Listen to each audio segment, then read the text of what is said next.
NrS is down to the ace player, and it is absolutely no surprise that it is Welmu. The Zerg player on screen, Leenock, he has done it. He has taken down 4 opponents, and he is 1 map away from all killing NrS. Leenock just too strong. The Leenock is spreading his tentacles and is taking down whatever is in his path, killing everybody. But can he take down Welmu a second time? Starting to the top left of Habitation Station, we have the Finnish player. It is Welmu. And Habitation Station is actually a map where we see a lot of Protoss players going for the build where they take the gold base and then go into massive gateway aggression. And that works really, really well. It's a super strong build on this map. And it might be the build that Welmu is going to try and execute against Leenock. But the Leenock is of course very well aware of what could happen here, so let's see what his response is gonna be. If we see Welmu with this commitment. We had Immortal drops, sorry, not Immortal drops, I guess those two, but Immortal pushes in general on this map as well. The Soul Train with the Finnish Soul might happen here. We're gonna find out soon enough. For now it's just a little bit of drone scouting going on in the game, trying to find out, okay, what exactly is going on at the other side of the map. Is there gonna be a gateway opening? Is it gonna be a forge opening? What exactly can I get away with? And what do I have to be afraid of? Or does he just stops, he's gonna drop the hatch. He's gonna go for the Cats build! That's even better! Oh my god! I really thought that Leenock would only scout here, but no, he takes the proxy hatch. He's like, yep, I'm gonna proxy your natural. That's gonna be absolutely fine, and Welmu has no clue. There's no probe on the map that could give him this information, so he won't be able to cancel that with, for example, probes. And he might actually just kill the Zealot. Well, no, he won't, because now the probe is moving down and the probe is gonna see... No, it's just gonna go in for the cybernetics core. It's not even moving out with it.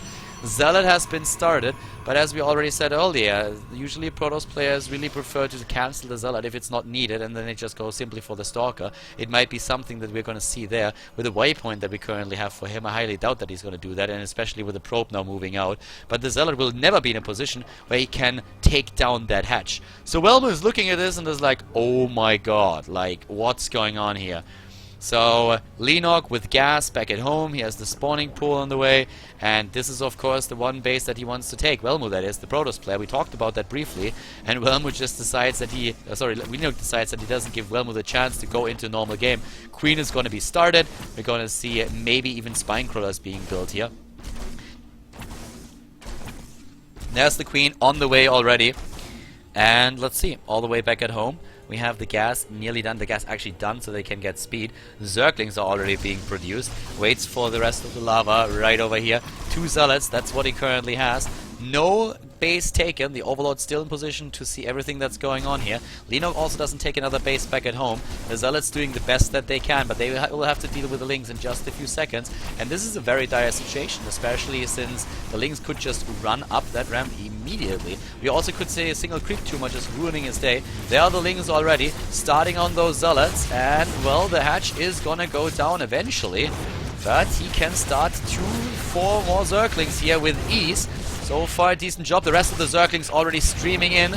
We do also not have the creep tumor started just yet. The hatch goes down. Here come those... Yeah, he's helping out immediately with the Broodlings, and the Zerglings cut off the path of retreat of the Zealots. A great move by Leenock. That was an absolutely amazing move, using the Broodlings against his opponent by blocking the pathway with the Zerglings. That was absolutely well done. Creep tumor already placed down. The Queen in the main base. There's a Queen in your main base 5 minutes into the game, and you know definitely that something went wrong. He's attacking the pylon already. Suddenly we have another Zealot dead and dying. The probes are being attacked here. Leenock, oh my god. The speed upgrade is gonna be... the speed upgrade is done.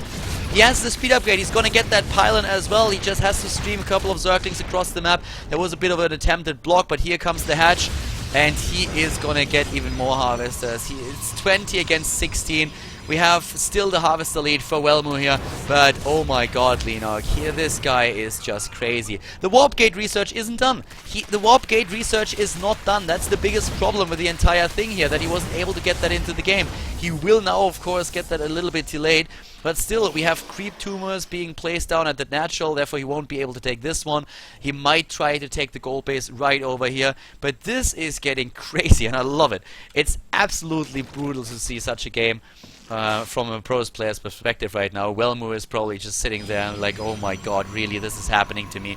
And the beautiful thing is you have to freestyle it. There's like no build. There's like no, yeah, 7 minutes in, I build at this harvest account, this structure, and I do this and that.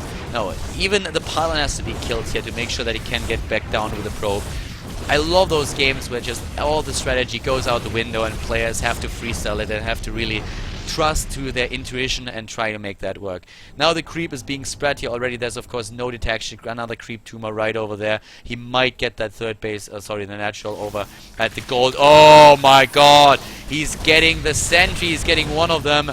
And of course the main base is now also a little bit exposed. The Zealot here on hold position on the other hand should be able to deal with this. But we have 4 Leenock, still the second base about to be done. 27 harvesters now. Lings are trying to run in and squeeze past the Zealots, not really able to make that happen. The Stargate on the other hand with a 1. Oh, he sees it. He sees the Stargate, was able to squeeze it with 2 of the Lings, taking down 1, 2 harvesters as well. Maybe a third, not quite. But he sees, of course, that there is currently an Oracle being built, so he can react. He also knows about the gold base that has now been taken. Leenock is very well aware of what's happening on this map. 56 supply for him against 41, 30 harvesters against 24. We have the roaches now on the map as well, and still the creep being spread here. No detection, of course. Could try to spread the creep maybe even like down to the bottom a bit more. One of those things. But yeah, there come the Zerglings and the Roaches. They're trying to stream in and take down that third base. Well, not the third base, the natural actually that's being built at the gold base, which is being used as a third by a lot of players. The Oracle didn't really get too much done. 2 kills and that's about it. The army supply is still in favor of Leenock. And he's gonna stream in right now. Tries to snipe the sentries. Roaches, well, if you only have those few units against the Roaches, that is not a really good composition for you. And now there come the Stalkers, and that makes it a little bit more interesting for him. Didn't take down any of the Harvesters here. That's something that he might have tried to do. The Oracles, nice. That is a very, very, yeah, a very kind Oracle, fair play. Just waits a little bit longer so that the Queen can catch up with it and take it down. But now we have Stalkers and a pretty good army for Welmu, but is it good enough? The force fields have to be brilliant, and the first set is taking down at least a few of the Roaches, but the problem is that the Queens with the Transfusers can help out there. Photon Overcharge is being used, and guess what? Those Queens are still in range. Now they're being sniped by the Stalkers. Finally, we have a few of those in the game for Welmu. That's going to help him a lot, and he's just trying to kite back into the range of the Photon Overcharge. Leenock doesn't give a shit, though. He's just trying to walk up that ramp, making his way maybe over to the left onto the creep there and into the main base. It's something that he could do. There's only 1 sentry, and if he takes down, for example, the Cybernetics Core, it's going to be amazing for him. That Cybernetics Core is also unpowered at this point, so Leenock is just sieging up on his opponent's position.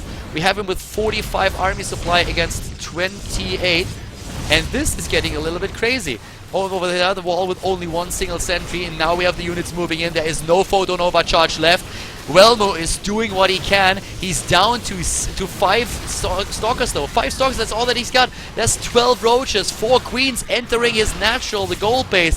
Leenock with such a play against his opponent. He's absolutely going ham. He's nearly doubling Welmu's supply right now. The Finnish player just doesn't stand a chance there. It's the GG. It's the all-kill. Leenock gets an all-kill for the Joey FlashWolves against NrS, taking down Welmu twice. Absolutely amazing performance by Leenock today, and a great start for the Joey FlashWolves into the ASA Team Story Cup Season 3.